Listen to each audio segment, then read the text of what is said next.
Hello everyone, welcome back to my YouTube channel and congratulations to all of you जिनका आज result आया है CS EET या foundation का एंड आप पास हो गए हो. So finally welcome to CS executive club. अब आज मुझे पता है पार्टी मूड में हो, पार्टी मोड ऑन है, सब बहुत प्राउड फील कर रहे हैं, सब कुछ बहुत अच्छा है, वेल एंड गुड. बट हमें कुछ डेट्स का ध्यान रखना होगा कि मुझे किस हिसाब से अपनी आगे की प्लानिंग करनी है. जैसा मैं आपको पहले बता चुकी हूँ कि CS executive is not easy at all. And चलो वो भी ठीक है कि हम मैम मेहनत करके पढ़ लेंगे, अच्छे तरीके से पास हो जाएंगे, सब कुछ ठीक है. बट कुछ रजिस्ट्रेशन की डेट्स हैं जिनके बारे में आज हम बात करेंगे जो कि काफ़ी इम्पोर्टेंट हैं. देखो, अब क्योंकि आप CS एग्जीक्यूटिव में आगे हो तो आपको पता होगा कि यहाँ पे हमारे 8 पेपर्स हमें क्लियर करने होते हैं. मतलब 8 पेपर्स हैं divided into 2 modules. Module 1 consist of 4 papers, ऐसे ही module 2 consist of another set of 4 papers जिसमें कॉम्बिनेशन है, कुछ हमारे सब्जेक्टिव हैं, कुछ ऑब्जेक्टिव हैं. ऑब्जेक्टिव मतलब MCQs हैं कि भाई एक क्वेश्चन आया उसके 4 ऑप्शन दी, जैसे आपका CS EET का. ठीक है, तो कुछ ऐसा है, कुछ सब्जेक्टिव है. सो अब मुझे क्या डिसाइड करना होगा कि भाई अब मुझे कौन से मॉड्यूल के लिए अपीयर करना है. दैट मीन्स मुझे दोनों मॉड्यूल एक साथ देने हैं या मुझे एक एक करके मॉड्यूल क्लियर करने हैं. वो कंप्लीटली आपका लुकआउट है, आपका पर्सपेक्टिव क्या है, आप वो सारी बातें हम एक डिफरेंट वीडियो में करेंगे. बट कुछ रजिस्ट्रेशन की बात करते हैं. देखो, अगर आप ये सोचते हो कि मुझे तो भाई दोनों मॉड्यूल्स, मेरे दोनों मॉड 8 के 8 पेपर वन शॉट में देने हैं, वन गो में क्लियर करने हैं, सो उसके लिए रजिस्ट्रेशन तो हमें कराना होगा. तो CS एग्जीक्यूटिव का रजिस्ट्रेशन जिन बच्चों ने दोनों मॉड्यूल 8 पेपर्स मेरे दिसंबर में अपीयर करने हैं, वो एग्जीक्यूटिव में कब रजिस्ट्रेशन कब तक करा सकते हैं. लाइक लास्ट डेट क्या है, तो 31 मई 2021 इज द लास्ट डेट, जहां मतलब इस दिन तक आप जब आपको लगता है रजिस्ट्रेशन कराना है आप करा सकते हो. आपको रजिस्ट्रेशन नंबर दे दिया जाएगा एंड वो फिर आपका प्रोफेशनल तक रजिस्ट्रेशन नंबर सेम रहता है. ठीक है, तो आपको अगर दिसंबर 21 में दोनों मॉड्यूल्स अपीयर करने हैं तो 31 मई 2021 के तक आप कभी भी रजिस्ट्रेशन करा सकते हो CS एग्जीक्यूटिव के अंदर, जिसकी फीस अप्रॉक्स अगर मैं बात करूं तो आई गेस 10,600 है. ठीक है, इसमें हमारा 1000 हम बात करेंगे प्री टेस्ट की भी, वो भी इंक्लूडेड होता है. सो अप्रॉक्सीमेटली इतनी फीस आपको ICSI को पे करनी है, आप एनरोल हो जाओगे CS एग्जीक्यूटिव के अंदर. बट अब कुछ ऐसे बच्चे होंगे जो सोचेंगे कि नहीं, हमें 4-4 करके पेपर्स देने हैं. ठीक है, कि मुझे पहला एक मॉड्यूल क्लियर करना है, फिर मैं 4 पेपर्स दिसंबर में दूंगा या दूंगी. सो उन बच्चों के लिए अब हो रहा है कि भाई पहले क्या होता था कि आज रिजल्ट आया है तो मैं दिसंबर में ही अपीयर कर सकती थी, जून का क्राइटेरिया नहीं था. लेकिन अब क्या है कि अगर आप कोई भी एनी वन मॉड्यूल, वेदर आप एक फर्स्ट मॉड्यूल अपीयर करना चाहते हैं या सेकंड मॉड्यूल में अपीयर करना चाहते हैं, टोटली योर विश, और आपको जून में देना है. ठीक है, आपको एग्जाम जून में देना है एक कोई भी एक मॉड्यूल का, तो आपकी last date of registration is 31 January 2021. So आज क्या है, आज 18 है, 15 दिन से भी कम बचे हैं. So make your mind and decided कि मुझे कितने मॉड्यूल्स के लिए अपीयर होना है, इससे पहले कि आपकी रजिस्ट्रेशन डेट ओवर हो जाए, फिर आपको रिग्रेट फील हो.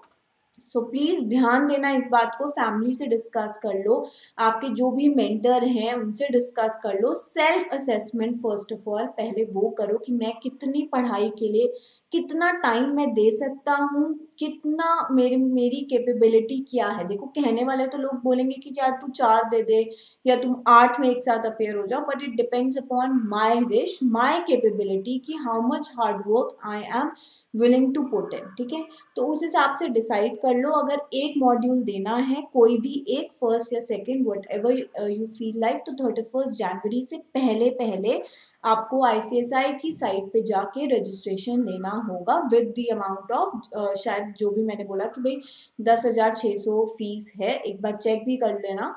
तो ये फी पे करके आपको रजिस्ट्रेशन लेना होगा, तब आप एलिजिबल हो पाओगे जून में कोई भी एक मॉड्यूल देने के लिए, ठीक है।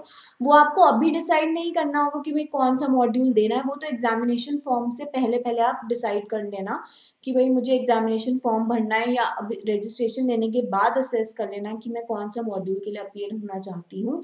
बट उस अपीयरेंस के लिए आपको आज मतलब 31 जनवरी से पहले पहले रजिस्ट्रेशन लेना होगा। जो बच्चे नहीं ले पाए फिर कोई मतलब ऑप्शन नहीं बचेगा, फिर वो दिसंबर में ही अपीयर हो पाएंगे, राइट।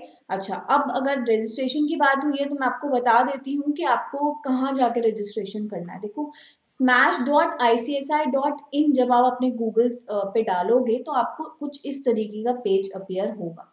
वहां पे एक ऑप्शन आ रहा है एग्जीक्यूटिव रजिस्ट्रेशन फॉर CSEET पास, जो आपने अभी आज पास किया है। इस पे क्लिक करोगे तो कुछ ऐसा आपको पेज ओपन होगा। Student executive registration for CSEET pass information, ये पूरी आपको ऑब्वियसली अपने photograph, signature, date of birth, मतलब ये सारा आपको प्रोसेस करना होगा। प्रोसीड टू रजिस्ट्रेशन, उसके बाद आप अपनी जो भी रजिस्ट्रेशन फॉर्मेलिटीज हैं उसको कंप्लीट कर पाओगे। ठीक है कि भाई हमने रजिस्ट्रेशन भी करा लिया, नाउ व्हाट नेक्स्ट। अब हम डिसाइड करेंगे कि हमें फर्स्ट ग्रुप के लिए अपीयर होना है या सेकंड मॉड के लिए अपीयर होना है, वो हम पूरा एनालिसिस कर लेंगे। फिर बात आती है एक इम्पॉर्टेंट चीज की, वो उसका नाम क्या है, प्री टेस्ट। अब प्री टेस्ट क्या है, देखो प्री टेस्ट क्या है कि आप अपने फाइनल एग्जाम से, मतलब दो बार एग्जाम्स होते हैं, एक होता है जून में और एक बार होता है दिसंबर के अंदर। तो ये मेरे फाइनल एग्जाम्स हो गए, चाहे वो एग्जीक्यूटिव के हो चाहे वो प्रोफेशनल के हो। तो इनमें अपीयर होने से पहले पहले मतलब मैं इनमें अपीयर तभी कर पाऊंगा या कर पाऊंगी जब मैंने प्री टेस्ट पास किया हो। एंड वो मुझे कब तक करना है, देखो एग्जाम फॉर्म हमें, अगर मुझे जून में अपीयर होना है एग्जाम के लिए सपोज, तो 25 मार्च लास्ट डेट होती है एग्जाम फॉर्म फिल करने की। जब बच्चा डिसाइड कर लेता है कि मुझे मॉड 1 देना है, मॉड 2 देना है, उसके हिसाब से एग्जामिनेशन फॉर्म भरता है एंड कुछ 1200 रुपये फीस होती है एग्जामिनेशन फॉर्म की, वो पे करता है।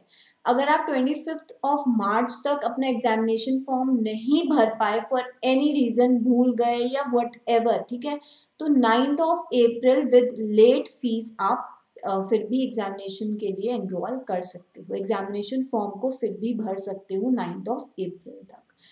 अब and same is the case with December की, दिसंबर में मुझे 25 सितंबर से तक मैं एग्जामिनेशन फॉर्म भर सकती हूँ एंड 25 सितंबर तक नहीं भर पाई तो last date is 9 October with late fee. मतलब यहाँ पे हमारी 1200 होती है, तो जो भी लेट फीस एड ऑन करके अमाउंट बनता होगा आपको 9 अक्टूबर, अगर 25 सितंबर तक नहीं भर पाई तो 9 अक्टूबर तक विद लेट फीस मैं भर सकती हूँ अपना examination form for appearing in December और एज द केस में बी इन जून, ठीक।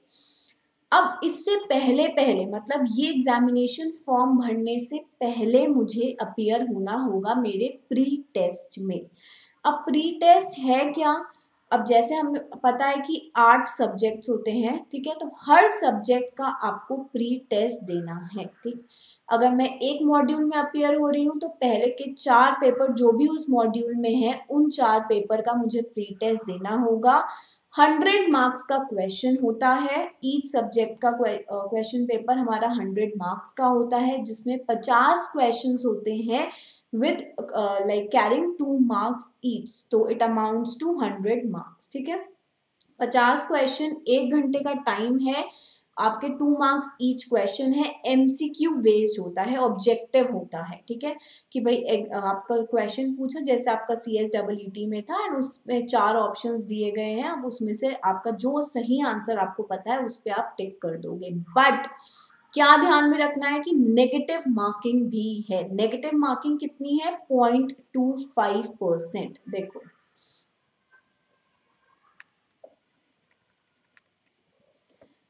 The pattern of pre-examination test will be as follows. Online based test होगा, मतलब आप अपने घर अपनी कन्वीनियंस के अकॉर्डिंग दे सकते हैं, जिस टाइम आप चाहे उस टाइम दे सकते हो, कोई भी एज सच कंपल्शन नहीं है। बट जैसे मैंने बताया कि जब हम एग्जामिनेशन फॉर्म भरते हैं, अगर मुझे जून में अपीयर होना है तो 25 मार्च मतलब अगर हम लेट फीस को हटा दें, लेट वाली डेट को, तो 25 मार्च से अगर मुझे जून में देना है तो 25 मार्च मेरी लास्ट डेट होगी।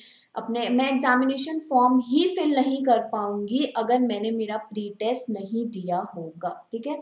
तो आप ये ऑनलाइन बेस्ड होता है जब आपको लगता है। एंड इसमें पता है क्या है कि बहुत ऐसा नहीं कि एकदम डिटेल क्वेश्चन आ रहे हैं जैसे कि आपके एग्जाम्स में पूछे जाते हैं, ये बहुत ओवरव्यू, अगर आप किसी सब्जेक्ट का अगर आपको ओवरव्यू भी पता है, आप जैसे आपने क्लासेस ऑनलाइन क्लासेस ले ली हैं, आप कुछ चैप्टर्स कवर कर चुके हो, थोड़ा बहुत आइडिया उस सब्जेक्ट का हो गया है, तो आप इसमें अपेयर कर सकते हो, क्योंकि इसमें जो अटेम्प्ट्स दिए जाते हैं ना, वो 99 अटेम्प्ट्स हैं। समझ रहे हो ना, इतना कोई वेला नहीं बैठा है कि 99 अटेम्प्ट्स देगा। तो इतनी तो नॉलेज आपको हो ही जाती है जब आप क्लासेस लेते हो, सेल्फ स्टडी करते हो, थोड़ा बहुत भी पढ़ा है सब्जेक्ट का, तो आपको पता है कि भाई ये इतने चैप्टर्स हैं, इसमें ये चैप्टर में ये कंटेंट है, ऐसे तो हमें पता होता ही है, ठीक है।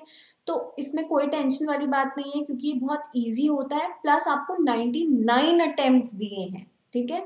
सो 1 घंटे का है, ऑनलाइन है, वेदर आप अपनी घर से दो या फ्रेंड्स के साथ देना चाहते हो, किसी साइबर कैफे में जाके देना चाहते हो, एज पर योर कन्वीनियंस, तो ऑनलाइन होता है। Student can take test from his home, cyber cafe और एनी अदर लोकेशन, कुछ भी ऐसा स्पेसिफिक नहीं है। मल्टीपल चॉइस क्वेश्चन होते हैं with negative marking of 25% of the allotted marks, मतलब 0.25 की आपकी नेगेटिव मार्किंग है। सो इसमें मतलब आपको क्या ध्यान में रखना होगा कि जो क्वेश्चन मुझे थोड़ा भी डाउट हो रहा है, मैं जो मुझे आते हैं शॉर्ट उनको कर लो, ठीक है। बट जिस पे मैं बहुत थोड़ा बहुत डाइसी हूँ कि नहीं समझ नहीं आ रहा है या कंफ्यूजन है, it's better to leave it, because 0.25 marks अगर आपने गलत आंसर किया तो 0.25 मार्क्स आपके डिडक्ट हो जाएंगे। तो मतलब क्या कि भाई अगर मैंने 4 क्वेश्चंस गलत कर दिए तो 1 मार्क्स मेरा वैसे ही डिडक्ट हो जाएगा। सो ये बात का ध्यान रख के ही पेपर को अटेम्प्ट करना है। सो रिजल्ट इसका कब आता है? Result would be available immediately, और कभी कभी देखा, मतलब मैंने काफी स्टूडेंट से सुना भी है कि भाई मैम तुरंत रिजल्ट नहीं आया, तो स्टूडेंट गेट्स पैनिक कि भाई इस मतलब होता है कि तुरंत रिजल्ट आ जाता है बट हमारा नहीं आया, उसमें टेंशन नहीं लेनी है। अगर आपका रिजल्ट तुरंत नहीं आया due to any net server whatever, ठीक है, डिफिकल्टी, तो मैक्स टू मैक्स अगर मैं मानूं तो 30 से 40 मिनट के अंदर अंदर रिजल्ट आ जाता है सेम डे। इसके लिए आपको कोई स्पेसिफिक डेट नहीं दी जाती है, जैसे 25 अगस्त या 25 फरवरी होती है, ठीक है। सो आपका तुरंत रिजल्ट आता है, 99 अटेम्प्ट्स है, नेगेटिव मार्किंग है, एंड ये आप कभी भी दे सकते हो। अब इसमें हमें लॉगिन कैसे करना है? अब देखो इसकी फीस तो हम जब आप रजिस्ट्रेशन कराओगे तो 1000 रुपीज आप तभी पे कर देते हो प्री टेस्ट में इंक्लूड, मतलब अपेयर होने के लिए। आपको अब करना क्या है, जैसे ये तो आपका बताया है कि आपको कैसे 1000 रुपये किस प्रोसेस में जाके पे करना है, बट अगर हम रजिस्ट्रेशन ले रहे हैं CS एग्जीक्यूटिव में तो ऑलरेडी हम पे कर देते हैं, उस फीस के अंदर इंक्लूड होता है। जब हमने अपनी फीस में मतलब हमारा रजिस्ट्रेशन हो गया तो हमें ICSI की तरफ से एक हमारा रजिस्ट्रेशन नंबर मिलता है 15 डिजिट का, ठीक है। आप किस पे जाओगे? आप E-लर्निंग, अगर मुझे आज मान लो मेरे को 1 महीना हो गया है क्लासेस लेते हुए, सेल्फ स्टडी करते हुए, एंड अच्छा ये भी बात ध्यान में रखो कि 4 सब्जेक्ट है, तो इट इज़ नॉट नेसेसरी कि मैं सीक्वेंस वाइज ही अपीयर करूँ कि भाई मेरा पहला पेपर GI GL है, कंपनी लॉ है, SBEC है या टैक्स है, मैं इसी सीक्वेंस में जाऊँ। हमने बोला नहीं, आपका इंस्टीट्यूट बोलता है जब भी आप जिस भी पेपर के लिए कॉन्फिडेंट फील करते हो सब्जेक्ट के लिए, उसका पहले दे दो। ऐसा कुछ भी नहीं है कि इसका पहले देना है या उसका पहले देना है, ठीक है। मान लो मुझे टैक्स में मुझे लग रहा है कि यार मैंने थॉरली पढ़ लिया है, मुझे आइडिया हो गया, ठीक है। अब ये मत वेट करना कि मैं पहले पूरा क्लासेस भी कंप्लीट कर लूँ, सेल्फ स्टडी भी कर लूँ, 2-3 बार रिवीजन भी कर लूँ, फिर प्री टेस्ट करूँ, तो उसके लिए तो डेफिनेटली लेट हो जाओगे। जैसे मैंने बोला इजी होता है।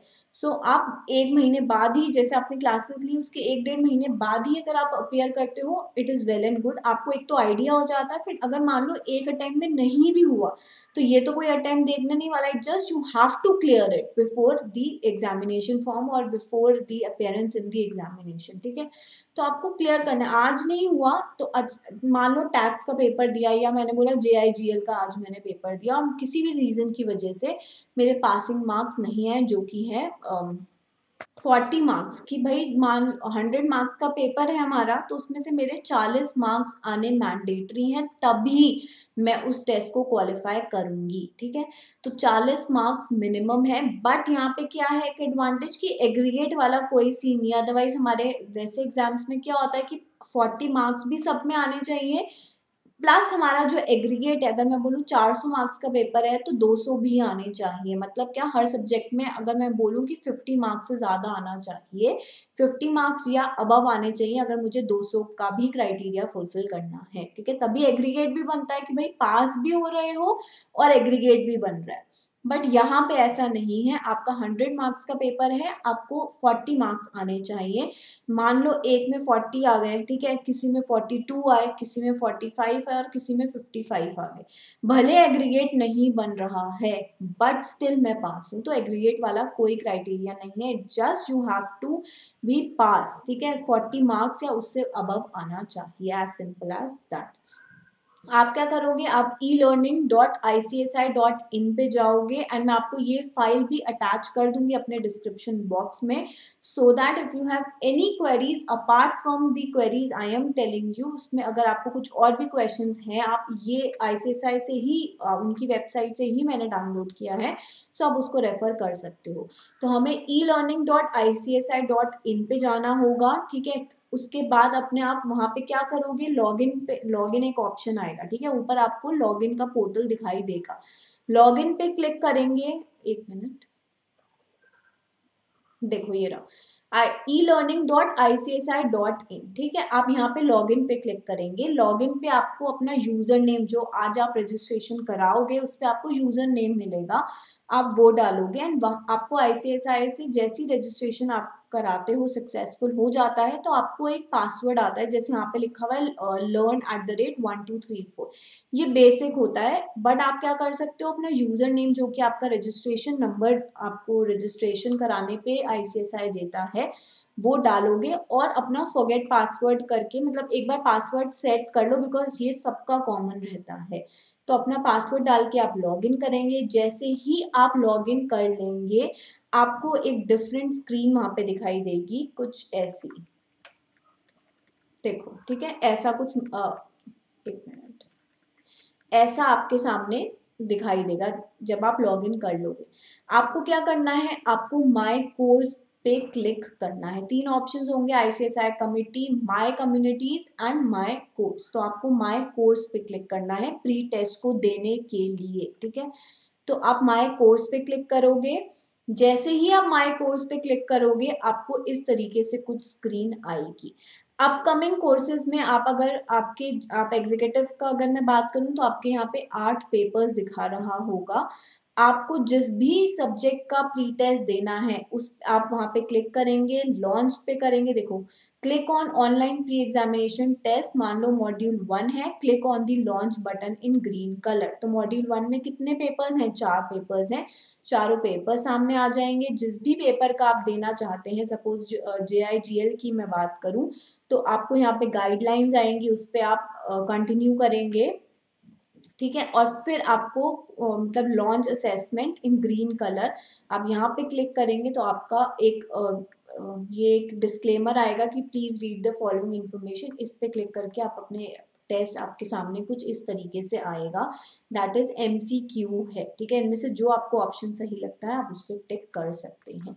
सो ये कुछ बेसिक इन्फॉर्मेशन थी प्री टेस्ट को लेके। एक बात और ध्यान में रखना कि मान लो आज आप एनरोल करते हो कि नहीं, मुझे दिसंबर में दोनों मॉड्यूल्स के लिए अपीयर करना है, ठीक है, आपने ऐसा मन बनाया, जस्ट इन एनी केस आपने रजिस्ट्रेशन तो दोनों मॉड्यूल्स के लिए ले लिया है, बट आपने एग्जामिनेशन फॉर्म जब हम भरते हैं तो मैंने जैसे बोला कि डिपेंड करता है कि मैं जो मॉड्यूल देना चाहूँ, भले मैंने रजिस्ट्रेशन दोनों मॉड्यूल्स का लिया है, दैट मीन्स मैंने 31 मई तक रजिस्ट्रेशन कराया है कभी भी इसके बीच में, और मैं सोचूं कि मैं दोनों मॉड्यूल्स के लिए अपियर होंगी, बट फॉर एनी रीज़न मेरा बीच में मन बन गया जैसे जैसे मैंने पढ़ाई करी कि नहीं, मैं 4-4 करके देना चाहती हूँ।